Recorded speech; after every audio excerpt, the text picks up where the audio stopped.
Дамы и господа, покажу вам, как приготовить чай от кашля. Также этот чай помогает от бессонницы.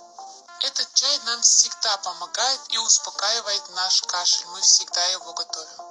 Для чая нужно взять 3 лавровых листиков и 1 стакан воды. Как закипит вода, уменьшаем огонь до минимума и оставляем вариться еще 5 минут.